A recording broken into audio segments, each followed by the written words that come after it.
Imagine stepping into a world so alien it'd make your skin crawl and your heart pound. Swamps stretching endlessly, air so thick with oxygen a single spark could set the jungle ablaze, and giant bugs the size of cars ruling the skies. Welcome to the Carboniferous period, 350 million years ago, a prehistoric nightmare that'll haunt your dreams and blow your mind. And in this 20-minute roller coaster, we're diving deep into Earth's wildest era, from monster scorpions to tiny dino ancestors. So buckle up and hit play because things are about to get insane. Let's set the scene. It's a steamy, swampy fever dream of a planet. Long before dinosaurs, with towering ferns scraping the sky, humidity so heavy you'd feel like you're drowning on land, and oxygen levels cranked to a dizzying 35%, over 1.5 times what we breathe today, a head-spinning overload that'd knock you out cold. And why's that a big deal? Because this juiced-up atmosphere turned Earth into a pressure cooker for life, birthing freaky, supersized terrors straight out of a horror flick.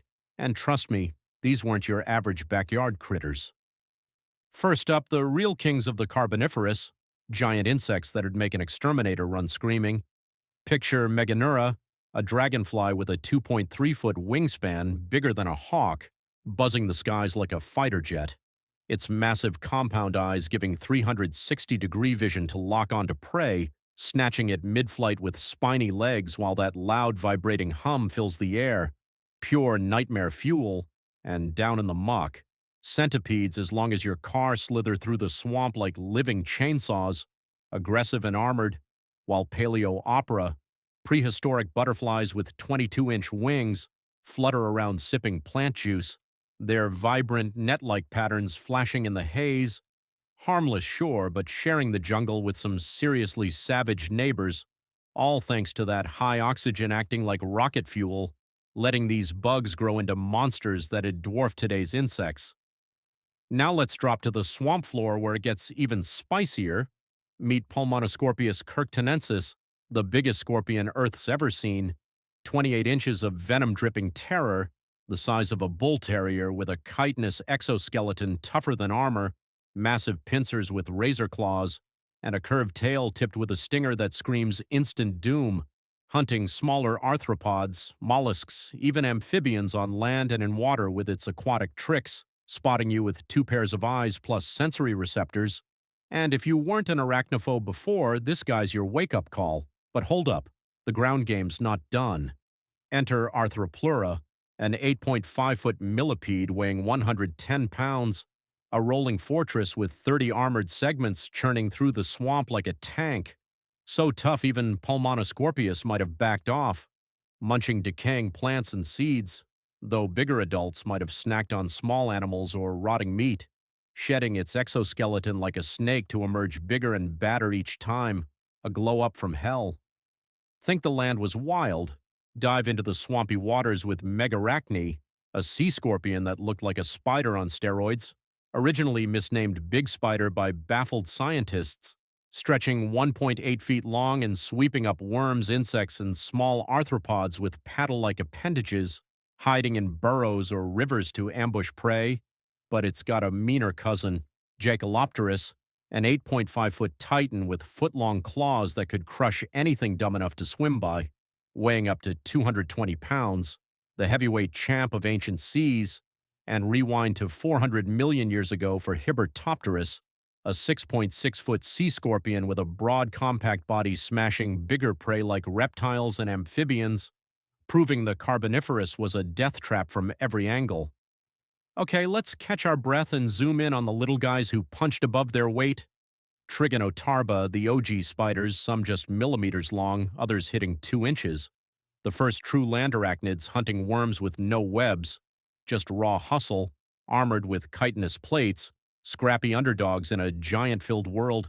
And then there's the Excalibur worm, a microscopic marvel from 400 million years ago, named after King Arthur's sword, covered in overlapping calcite plates like a knight in shining armor smaller than your fingernail, curling into a spiky ball with sharp edges out, daring predators to try, though its heavy defenses pinned it to the reefs until the Devonian extinction wiped it out, showing the Carboniferous was a lab for evolution's wildest experiments. Fast forward to the Permian period, 300 million years ago, when reptiles start stealing the show. Dimetrodon, a 5-meter beast with a sail on its back, soaking up sun or just looking badass, and Gorgonopsians, bear-sized monsters with teeth for tearing plants or flesh, ranging from tiny terrors to ton-sized titans, some like cynodonts hunting in packs, dog, like ancestors of mammals, but just when life's peaking, disaster hits, a 6 to 12-kilometer asteroid slams into Earth, packing energy 1,000,000 times stronger than the biggest quake ever, while volcanic eruptions in modern Siberia and China spew 3 million cubic kilometers of lava, blanketing the planet in ash and darkness, triggering the Great Dying, wiping out 90% of marine life and 70% of land animals in a cosmic blink, a brutal reset. From the ashes rises the Triassic period, where tiny dino ancestors start flexing.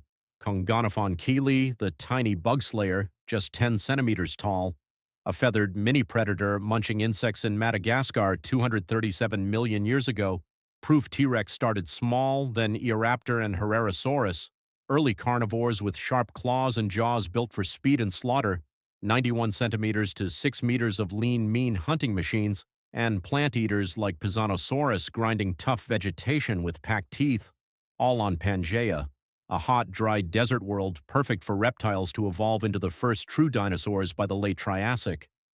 Zoom to the Jurassic. Pangaea splits, oceans flood in, humid jungles explode with life. Brachiosaurus towers 16 meters tall, weighing 25 tons. Diplodocus stretches 27 meters. And carnivores like Allosaurus rip through prey at 34 kilometers per hour. Then the Cretaceous ups the ante. Argentinosaurus, a 100-ton behemoth shaking the earth. T-Rex, 12.5 meters and 8 to 10 tons, delivering septic bites that doom victims. Triceratops and Ankylosaurus armoring up. But nothing stops the end. 252 million years ago, that 12-kilometer asteroid hits, unleashing chaos paired with volcanic hellfire, dinosaurs ruling for 165 million years before going poof, their legacy living on in birds and crocs today. Wow, what a ride! From giant bugs to monster scorpions to Dino Dawn, Earth's past is a spicy, savage saga that proves reality beats fiction every time. So which freaked you out most? The car-sized centipedes or the T-Rex ancestors? Drop it in the comments, and if you love this, smash that like button, hit subscribe, ring the bell. We've got more prehistoric insanity coming. Check out The Day the Dinosaurs Died next. Links below. Thanks for watching, stay curious, and we'll catch you in the next one.